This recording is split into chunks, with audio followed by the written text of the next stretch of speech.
to be, you know, pound for pound the best.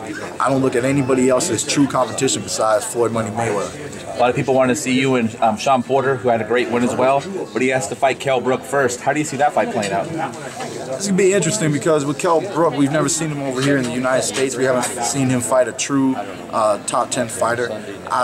I'm looking forward to this fight. I'd love to see what Kell Brook really brings to the table, but I definitely favor Sean Porter in that. Yeah, you've got speed and athleticism. You've got some fucking amazing baubles hanging around your neck as well, brother. Gareth Davis from the Daily Telegraph, nice to meet you. Brilliant performance on Saturday night.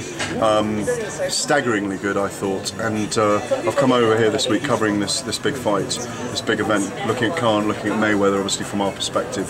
And I've got to be honest about this. I think you really put yourself in the frame on Saturday night to fight Floyd Mayweather next. What do you think about that? It's great, man, because that's what I've been trying to do, man. I've been trying to get people to understand that you can't just put me in with the lower guys. I'm an upper tier fighter. I'm an upper tier fighter. The dynamics and the dimensions that I bring in the ring, everything that I've been working on my whole life as a fighter, this is what I do. This is my craft. This is my art. You know, I know how to utilize a jab, utilize my head movement, utilize the ring movement. You know, I'm fully a 100% athletic young fighter, strong, powerful. I have intelligent boxing IQ, and you know, I think it's about time that people realize who Keith Thurman is and what I bring to the world of boxing. I look forward to the rest of my career, and I hope you guys look forward to watching. Well, I thought that your speed and power and tenacity, those three things, particularly stood out on Saturday night. And for that reason, I'm saying that you, for me at the moment, depending on how Khan performs on Saturday night, kind of put you ahead of the queue, frankly. That's good. Is that in your mind? Yeah, do you think the same way or not? Do you feel differently? Do you want to be a little bit more patient? Do you want to get a bit more experience? Do you want 3 or 4 more fights under your belt before you take the title off Mayweather? That you take his O? I mean, how do you see it? I definitely feel like I'm ready today, but I don't know if I'll get my shot today. You know, and I've told other people this before, that I can be patient. I got time on my side where he does not, you know. So if I fight him this year, he's 37. If we fight next year, he's 38. And you're more experienced. I'm more experienced. Do you feel for that very reason, and this is where I'm going with this, he might try and pick you early in his mind? If I was Floyd Mayweather, I would do it. In September? I would do it. If you want to show the world that you are the best ever, I would do it tomorrow and not wait till next year because, you know, what, like I said, before he fights Maidana, you mean? Oh, well, I'm joking. But you mean literally his next fight after Maidana? Yeah, is that what you're saying? September.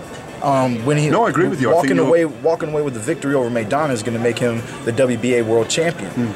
I'm the WBA's interim champion. I've been holding on to that title. I just got done with my second defense, and I'm holding on to that #1 position.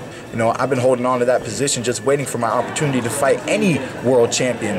And if that world champion happens to be Floyd Money Mayweather, I'll be ready. Did you think what you did to Julio on Saturday showed what Amir Khan couldn't do to him last year in April in Sheffield? It definitely showed. It showed that Keith Thurman is not Sean Porter, and Keith Thurman is not Amir Khan. Because Julio Diaz had 2 performances against Porter that went the distance, and he went the distance with Amir Khan, knocked him down, I believe, in the early on in the 3rd or 4th. Yeah, and off balance. He was off balance, but it was a good combination, a legitimate knockdown, and Khan boxed. But some people believe that the fight was still a little bit of a draw in the later rounds. Julio Diaz was, you know, pressing the fight.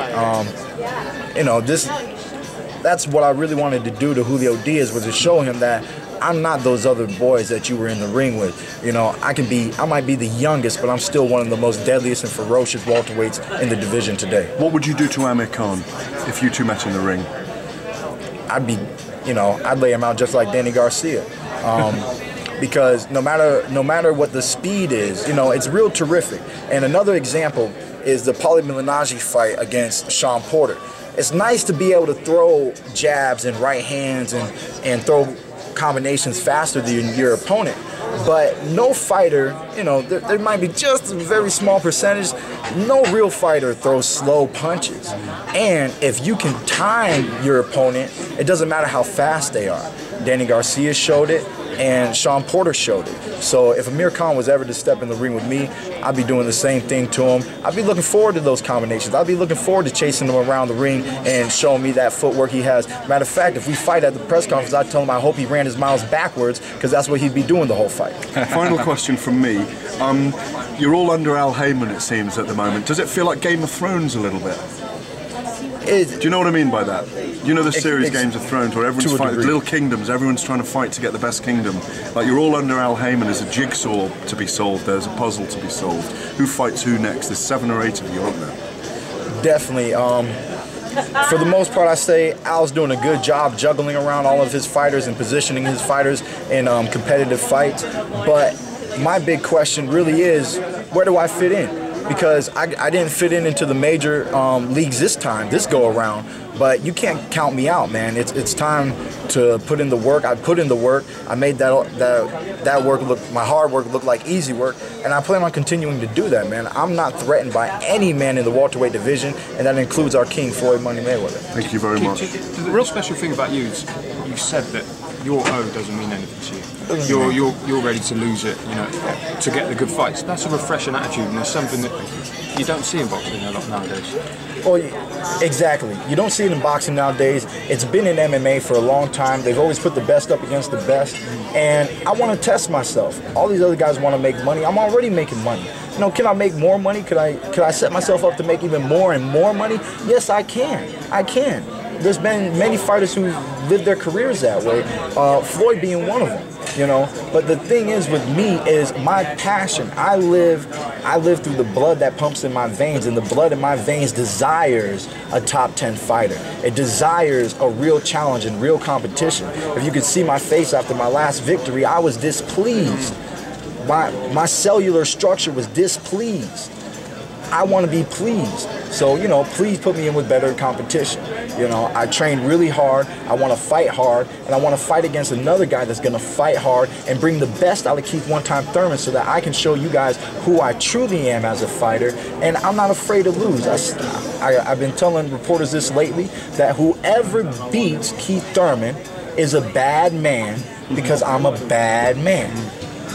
Hey, you know what? Do you think that there's another gear we haven't seen out of you? If you get one of those top fighters, do you think that would bring something out of you, just rising to the occasion, just having to work a little bit harder, maybe train harder, or just fight harder in the ring? Can someone bring that out of you?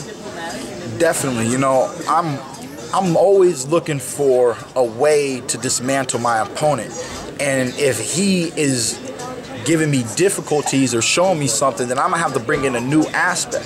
In the Diego Chavez fight, you can see that I'm not a one-dimensional fighter, and I never come in one-dimensional. The only time that I come in one-dimensional is when my first dimension is working.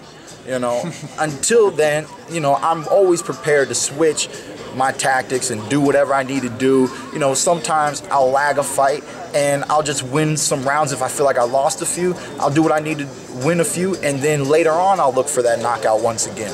You know, I like to get the knockout early, and then I like to get the knockout late. Really, I just like to get knockouts. So. Thank you. Before the fight, you were saying, hey, I'm not Amir Khan.